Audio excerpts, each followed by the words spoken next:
the message we shall be presenting to you was formally unveiled for the first time. That unveiling was done in what was then British India, in a small town named Uravakonda, in what was then called Madras Presidency. And the one who revealed the message was a small 14-year-old boy named Sathya Raju. Earlier that morning, Sathya left for school as usual, carrying his bag, complete with books and notebooks. However, after going some distance, he returned, flung his bag aside, and announced to his startled elder brother and sister-in-law that he was no longer their Sathya, and that he was leaving home, family, and school for good in order to serve humanity. Leaving his brother in a sort of shell-shocked condition, Sathya then went to a nearby garden and sat on a rock there while a small crowd gathered. After a while, Sathya led the crowd with a small bhajan that we all know, and which of course has not only become justly famous, but also marks the curtain raiser on the Sri Sathya Sai avatar, the incarnation of the divine in this Kali age.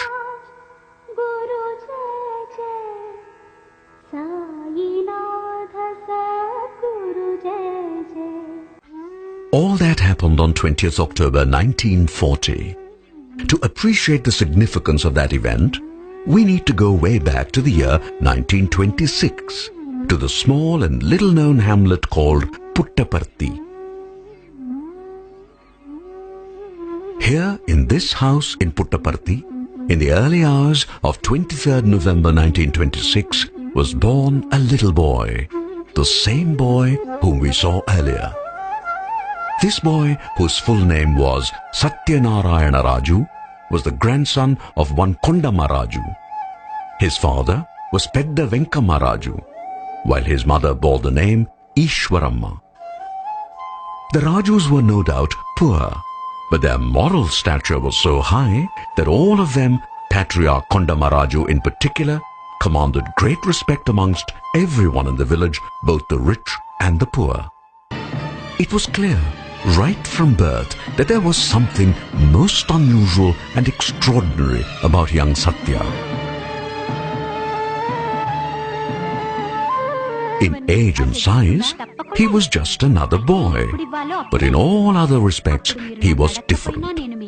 He was mature, far beyond his age, and had a mystical and divine aura about him. Particularly noteworthy was his deep sense of compassion. Poor though his family was, he would readily serve food to the hungry. When his mother said that they barely had enough food for the family, Sathya would reply that when the beggar ate, it was the same as him eating the food. Understandably, Ishwaramma was baffled, but she began to sense that Sathya was different. As a young lad, Sathya gathered boys like himself and formed a bhajan group that not only became the talk of the town, but also evoked great admiration amongst the villagers.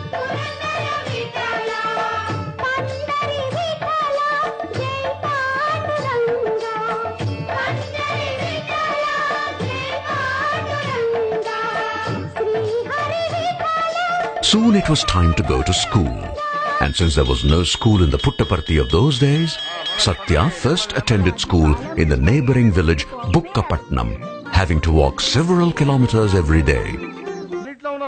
Sathya proved to be such a brilliant student that his elder brother, Seshamma Raju, insisted that young Sathya come with him to a town called Kamalapuram to study in the school where Seshamma was receiving training to be a teacher.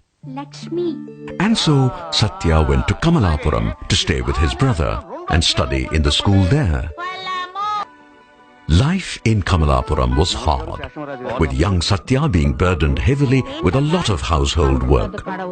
His daily chore included bringing drinking water from a distant well, which was the only well that supplied potable water.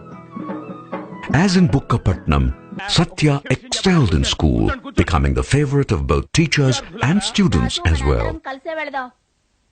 In a few years, once Seshamaraju completed his training in Kamalapuram, he moved to Uravakonda to join in the high school there as a teacher. And he took Sathya along with him. Once again, Sathya excelled in school. But early in 1940, he suddenly began to act as if he had lost interest in studies. One thing led to another. And finally, as we saw earlier, on 20th of October 1940, he declared that the world was his home, that humanity was henceforth his family, and that his entire life would henceforth be dedicated to the service of humanity.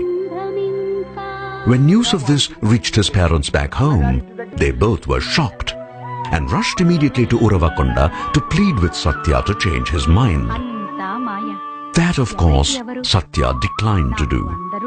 But he did agree to return to Puttaparthi and further gave Mother Ishwaramma the word that Puttaparthi would be the permanent headquarters for his mission.